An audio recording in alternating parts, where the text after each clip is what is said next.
எந்த செயலை நிகழ்த்தினா நம்மளுக்கு வருமானம் கிடைக்கும் அப்படின்றத, அதுவும் எந்த காலத்துல எந்த செயலை நிகழ்த்தணும் அப்படின்றது ஏஎல்பில ரொம்ப குறிப்பிட்டு, இந்த காலகட்டத்தில தொழில் தொடங்கலாம், இந்த காலகட்டத்தில நீங்க தொழில் தொடங்கக்கூடாது.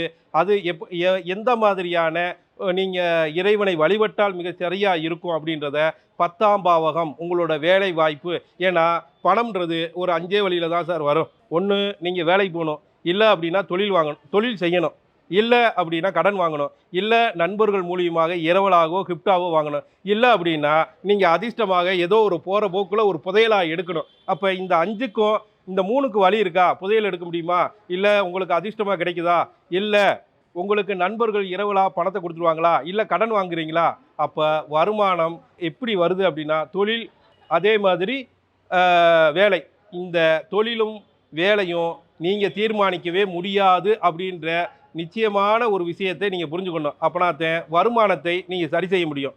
அப்ப நான் என்னோட வேலைய நான் தீர்மானிக்கல, என்னோட தொழில நான் தீர்மானிக்கலைன்னா யார்ப்பா தீர்மானிக்கிறா?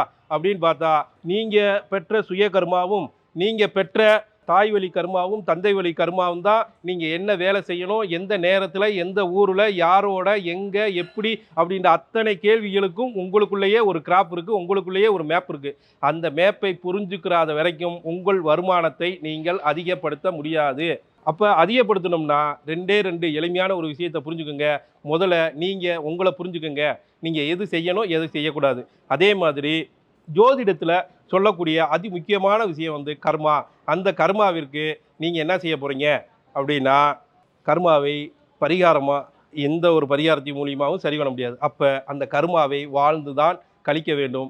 எப்பொழுது எனக்கு வருமானம் கம்மியாக இருக்கும்ன்ற ஏஎல்பி மூலியமாக, அந்த ஜோதிடத்தின் மூலியமாக தெரிந்து கொள்ளுங்க. நிச்சயமாக வருமானம் உங்கள் வாழ்க்கையில் கட்டாயமா இந்த உலகத்தில நீங்க இயங்கும் பாவகம், இயங்காத பாவகம்னு இருக்கு. இந்த 2ஆம் இடம் வருமானம்ன்றது இயங்கக்கூடிய பாவகம். நிச்சயமாக நீங்க கோடிக்கணக்கான பணத்தை நீங்க சம்பாதிக்கக்கூடிய ஒரு காலமும், ஒரு நேரமும் இருக்கும். அப்ப நீங்க சோர்வு இல்லாம அந்த இடத்த போய் அந்த புள்ளிய தொடணும்.